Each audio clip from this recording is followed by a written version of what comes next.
Assalamualaikum warahmatullahi wabarakatuh. Perkenalkan, nama saya Eka Ramawati, NIM 3303020034. Di sini saya ingin mempresentasikan tugas saya, yakni Jaringan Ulama Indonesia dengan Timur Tengah. Jaringan murid dengan guru tercipta di antara kaum muslim, dimulai dari kalangan penuntut ilmu dan ulama sampai dengan muslim awam. Sejarah pertumbuhan jaringan ini melibatkan proses-proses yang sangat kompleks, khususnya Haramain. Hubungan antara Nusantara dengan Timur Tengah sudah berlangsung sangat lama. Hubungan yang paling awal antara kedua wilayah ini khususnya berkaitan dengan perdagangan, bahkan bermula sejak awal pun Israel dan Sabat. Hubungan perdagangan ini pun membuka peluang Islamisasi yang mulai terjadi pada abad ke-7 Masehi. Proses Islamisasi yang dibawa secara damai sehingga dengan mudah diterima oleh masyarakat Nusantara pada kala itu. Hubungan ulama Indonesia dengan Timur Tengah. Pada masa berikutnya hingga akhir abad ke-15, hubungan antara kedua kawasan mulai mengambil aspek yang lebih luas. Di samping mereka melakukan praktik perdagangan, para pedagang dari Timur Tengah juga melakukan upaya penyebaran agama Islam, sehingga akhir terjalin hubungan sosial keagamaan yang sangat erat di antara keduanya. Selanjutnya, pada abad ke-15 hingga paruh kedua abad ke-17, hubungan yang terjalin di antara Melayu Indonesia dengan Daulat Utsmani lebih banyak diwarnai oleh faktor politis.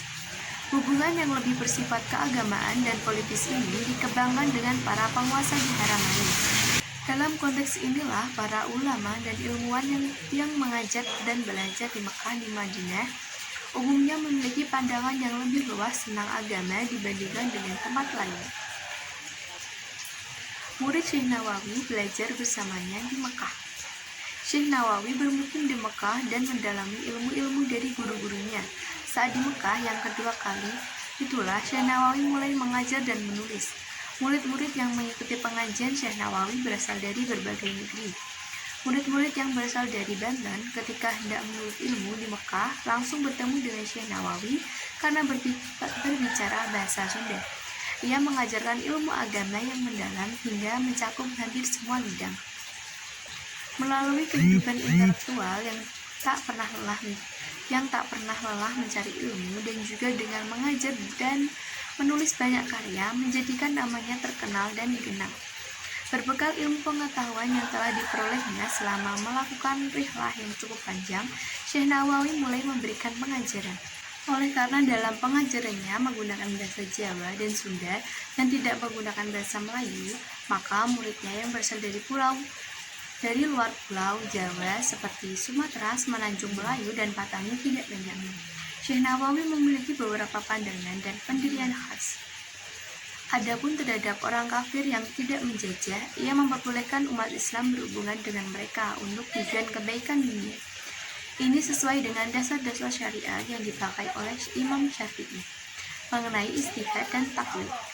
Ia berpendapat bahwa yang termasuk mustahid mutlak ialah Imam Syafi'i, Imam Hanafi, Imam Maliki, dan Imam Hambali.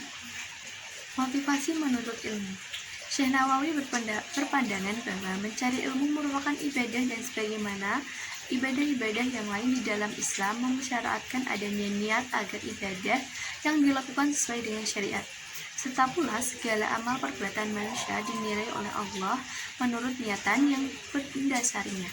Sebagaimana hadis Nabi yang berbunyi, sesungguhnya segala perbuatan dengan niat serta mencari ilmu hendaknya berniat untuk bersyukur kepada Allah atas nikmat akal dan kesehatan yang telah diberikan. Sama dengan ibadah-ibadah lain, niat melakukannya hanya karena Allah. Syekh Nawawi menegaskan pula bahwa terdapat 6 mensyukuri nikmat yang diberikan oleh Allah, terutama nikmat akal, kesehatan, fisik, dan psikis. Tentunya dari keenam niat yang harus tertanam di dalam hati para pencari ilmu adalah yang pertama, yakni mengharap ridha Allah, karena apapun yang diperoleh dari pencari ilmu tanpa adanya ridha Allah tidak ada artinya. Meskipun itu yang diperoleh dan proses belajar tidak melimpah, namun karena niatnya hanyalah menghadap ridha Allah, maka ilmu itu akan bermanfaat. ilmu itu akan menjadi jalan untuk meraih hidayah Allah. Disinilah pentingnya apa yang disampaikan oleh Syekh Nawawi mengenai niatan memperoleh ridha Allah. Kemudian juga Syekh Nawawi menunjukkan beberapa niat yang tidak diperkenalkan bagi seorang pencari ilmu. Pertama, berniat agar orang-orang datang menghadap kepadanya karena ilmunya. Karena niat semacam ini akan membawa si pencari ilmu pada materialis dan melupakan akhirat, serta akan melupakan kewajiban sebagai hamba Allah yang wajib beribadah dan menyembah hanya kepada Allah. Sampaikan jika terdapat kekeliruan, kesalahan, atau tutur kata yang kurang berkenan, saya mohon maaf sebesar-besarnya. Wabillahi taufiq wal hidayah. Wassalamualaikum warahmatullahi wabarakatuh.